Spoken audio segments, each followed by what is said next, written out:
हमारे YouTube channel एकता समाचार को सब्सक्राइब कीजिए, शेयर कीजिए, बेल के बटन को दबाएं और हमारी नई नई खबरें देखें। धन्यवाद। मंच पर बैठे हुए हमारे तमाम नेतागण की ओर से आपका सभी का हार्दिक स्वागत और अभिनंदन। आज की ये जो पत्रकार वार्ता में हमने आपको बुलाया है, निमंत्रण दिया है, जैसा आप सब लोग जानते हैं तो सर्वोपरि होता है। हम सबसे पहले हमारे संविधान को सैल्यूट करते हैं, जिस कारण हम सब लोग बहुत खुशहाल जीवन में जी रहे हैं। मैं बात कहना चाहता हूं कि प्रधानमंत्री का पद किसी एक व्यक्ति, एक विशेष पार्टी का नहीं होता। माननीय प्रधानमंत्री जी यूनियन ऑफ इंडिया, भारत गणराज्य के प्रधानमंत्री होते हैं, और जब देश भारत गणराज्य के प्रधानमंत्री होते हैं तो वहाँ मर्यादाएं बंधी होती हैं।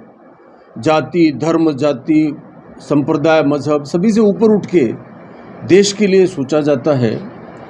राजनीति के तरीके से होती है, और राजनीति में ये कहा जाता है, कहते हैं लोग कि सब चीज़ें संभव है, लेकिन कुछ ऐसी मर्यादाएं हैं जो देश से बड़ी नहीं हो सकती है। में जो आपका किरदार आप साबित परसों जो बांसवाड़ा में उनकी यात्रा के दौरान जो राजनीतिक भाषण उन्होंने दिया, और उसमें जिस तरीके से भाषा का इस्तेमाल किया गया है, वो एक प्रधानमंत्री के अनुरूप नहीं कही जा सकती। उसको आप किसी समुदाय विशेष को इंगित करें, महिलाओं से रिलेटेड कोई बात कहें, मंगलसूत्र जैसी कोई बात को आप निशाना बना के कोई बात कहें, नक्सली जैसे शब्द का इस्तेमाल करें वहाँ जाके, तो ये चीज़ें लोकतंत्र के लिए बड़ी दुखदाई होती हैं कि कितने ओहदे पर बैठा हुआ व्यक्ति, दुनिया में भारत का अपना एक नाम है,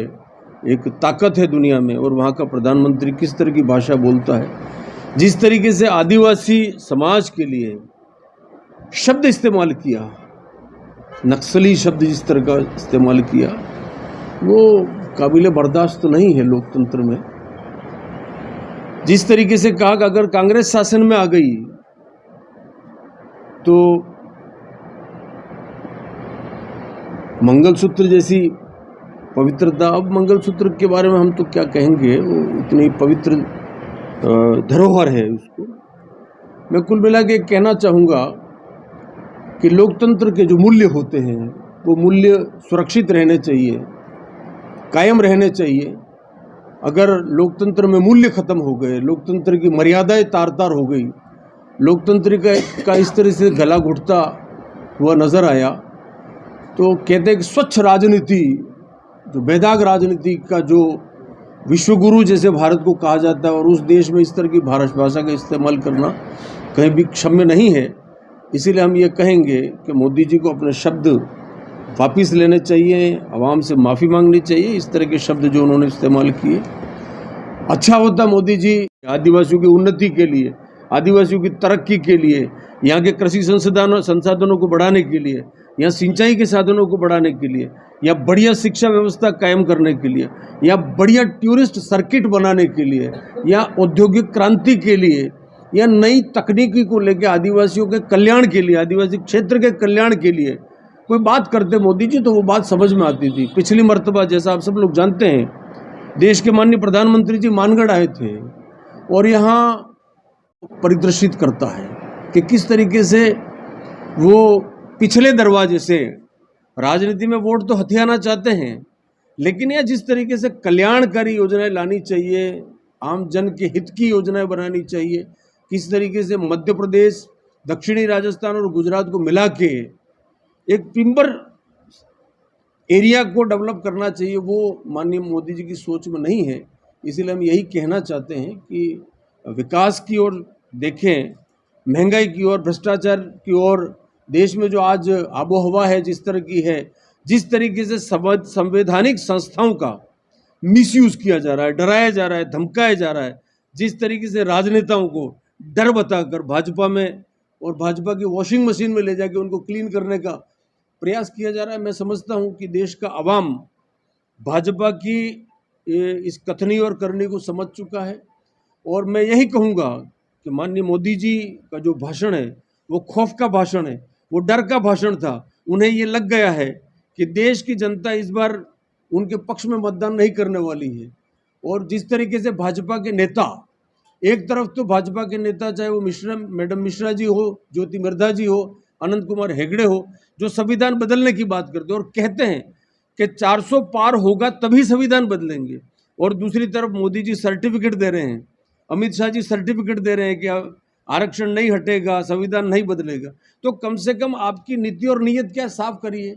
भाजपा के एमपी बोल रहे हैं, भाजपा के नेता बोल रहे हैं, आप उनको रोक नहीं पा रहे हो, और आप ये कह रहे हो कि हम उनको, तो ये कथनी और करने का जो फर्क है भाजपा को स्पष्ट करना चाहिए। पूरे देश में भाजपा के खिलाफ माहौल है। तमाम बुद्धिजीवी वर्ग के नेताओं ने, बड़ी पार्टियों ने मिलकर इंडिया गठबंधन किया। निश्चित रूप से हम विजयश्री की ओर अग्रसर हैं, और मोदी जी को कहीं ना कहीं अपना जनाधार खिसकता नजर आ रहा है। अगर आपकी गारंटियों में इतना दम है, आपकी बातों में इतना दम है, आपके जुमलों में इतना दम है, तो मैं कहना चाहूँगा फिर तो वोटिंग परसेंटेज 90 होना चाहिए था। क्यों 50% पे वोट छिटक के आ रहा है? इसके मायने ये हैं कि देश की जनता ने आपकी बातों को सुनना बंद कर दिया है, आपकी बातों पे यकीन करना बंद कर दिया है, आपकी बात पे भरोसा करना बंद कर दिया है। क्योंकि आप पहले 15 लाख का जुमला दे चुके हो, आप 2 करोड़ नौकरियों की बात कह चुके हो, आप जो भी बातें कर चुके हो वो पूरी नहीं हो सकी है। और आज ये देश जिस स्थिति में खड़ा है, मैं कहना चाहूँगा कि कांग्रेस पार्टी के बहुमूल्य 70 साल, जिसमें त्याग, तपस्या और बलिदान कांग्रेस के नेताओं का रहा है, मेहनत रही है, परिश्रम रहा है, कांग्रेस के नेताओं का त्याग रहा है, उन तमाम परिस्थितियों के कारण आज देश खड़ा है। मोदी जी भले उसका श्रेय लेना चाहें, हमें कोई आपत्ति नहीं है, लेकिन देश प्रथम है, देश बचना चाहिए। हम हिंदू, मुस्लिम, सिख, ईसाई, जाति, धर्म, संप्रदाय से ऊपर उठकर देश के लिए सोचें और स्वच्छ राजनीति का माहौल बनाने का वातावरण बनाएं। जो डॉक्टर शंकर यादव जी ने कहा कि माननीय प्रधानमंत्री जी परसों वाकर जयंती की दृष्टि महासौर में आए और भारी जुमलों की बरसात करी।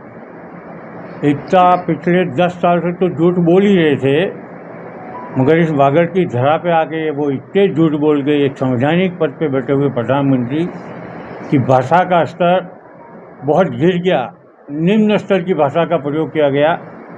ये मोदी जी यहाँ आके कहते हैं कि कांग्रेस ने घोषणा पत्र में कहा है कि हिंदुस्तान का धन इकट्ठा करके और यहाँ की खास करके महिलाओं के मंगलसूत्र का धन इकट्ठा करके उन मुसलमानों में बांट दिया जाएगा।